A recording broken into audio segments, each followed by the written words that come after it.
भूख और चालाकी। दो भूखड़ दोस्त और एक चालाक दुकानदार की रहस्यमयी कहानी। रामू और श्यामू दो जिगरी दोस्त थे, लेकिन दोनों की एक खासियत थी।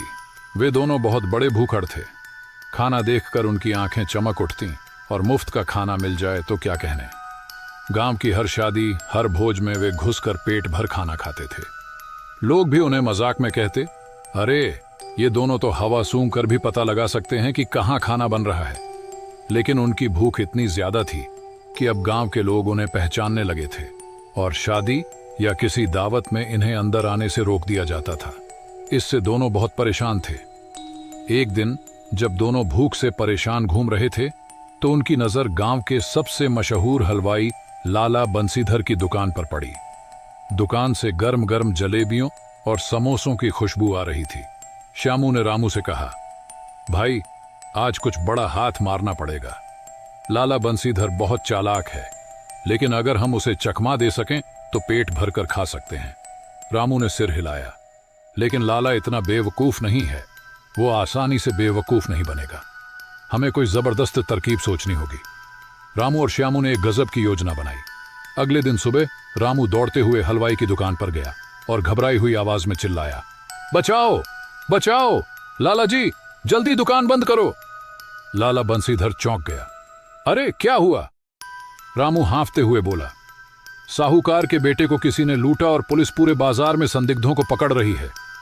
अगर उन्होंने देखा कि आपकी दुकान में भी भीड़ लगी है तो वे इसे भी जांचने आ सकते हैं।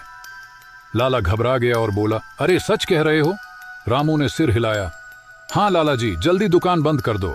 लाला ने तुरंत दुकान का आधा शटर गिरा दिया और ग्राहकों को जल्दी से निकलने को कहा। जैसे ही शटर थोड़ा नीचे आया, श्यामू धीरे से दुकान के पीछे जाकर चुपचाप अंदर घुस गया और खाने पर हाथ साफ करने लगा। श्यामू मजे से समोसे खा ही रहा था कि तभी दुकान के पीछे से लाला की आवाज आई, बहुत भूख लगी थी ना? श्यामू घबरा गया। लाला बंसीधर मुस्कुरा रहा था। उसने धीरे से ताली बजाई और दो आदमी दुकान के अंदर आ गए। मैं जानता था कि तुम दोनों कुछ न कुछ गड़बड़ जरूर करोगे, लाला ने हंसते हुए कहा। तुम्हारी चालाकी अब तुम्हें भारी पड़ेगी। श्यामू डर के मारे कांपने लगा। लाला जी माफ कर दो, गलती हो गई। लाला ने हंसते हुए कहा, अरे माफ क्यों करूं, अब तुम्हें इसकी सजा मिलेगी। रामू भी यह सब देखने के लिए दौड़ता हुआ दुकान में घुसा। उसने देखा कि लाला जी के आदमी श्यामू को पकड़कर बैठे थे। रामू ने हाथ जोड़ते हुए कहा, लाला जी हमें माफ कर दो, हम बहुत भूखे थे इसलिए ऐसा कर बैठे। लाला ने सोचा और फिर बोला, ठीक है, अगर तुम्हें सच में भूख लगी थी तो मैं तुम्हें एक शर्त पर माफ कर सकता हूं। रामू और श्यामू दोनों ने उत्सुकता से पूछा, कौन सी शर्त?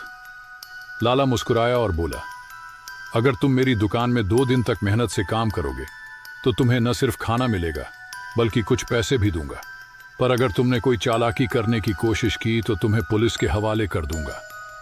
रामू और श्यामू के पास कोई और चारा नहीं था। उन्हें काम करने की आदत नहीं थी, लेकिन इस बार उन्हें सच में मेहनत करनी पड़ी। 2 दिन तक वे दुकान में बर्तन धोते, समोसे तलते और ग्राहकों की सेवा करते। धीरे धीरे उन्होंने समझा कि मेहनत का स्वाद मुफ्त खोरी से कहीं ज्यादा अच्छा होता है। 2 दिन के बाद लाला ने उन्हें बुलाया और कहा, अब बताओ मुफ्त का खाना अच्छा लगा या मेहनत की कमाई? रामू और श्यामू ने शर्मिंदा होकर कहा, लाला जी हमें समझ आ गया कि मुफ्त का खाना ज्यादा दिनों तक नहीं चलता। असली मजा तो मेहनत की कमाई का ही है। लाला ने मुस्कुराते हुए उन्हें उनकी मजदूरी के पैसे दिए और कहा, अगर तुम चाहो तो यहां काम कर सकते हो। भूख बुरी नहीं होती, लेकिन चालाकी से किसी को धोखा देना गलत है। रामू और श्यामू ने खुशी खुशी दुकान पर काम करने की हामी भर दी। भूख का कोई इलाज नहीं, लेकिन मेहनत उसका सबसे बड़ा हल है। चालाकी से कुछ पल का फायदा हो सकता है, लेकिन सच्ची खुशी हमेशा ईमानदारी और मेहनत में ही होती है। दोस्तों, इस कहानी ने हमें यह सिखाया कि भूख लगना बुरी बात नहीं है, लेकिन चालाकी से किसी को धोखा देकर खाना हासिल करना गलत है। मेहनत और ईमानदारी से कमाया गया एक निवाला भी मुफ्त के 100 पकवानों से बेहतर होता है। क्या आपको भी कभी ऐसा महसूस हुआ कि मेहनत का फल सबसे मीठा होता है?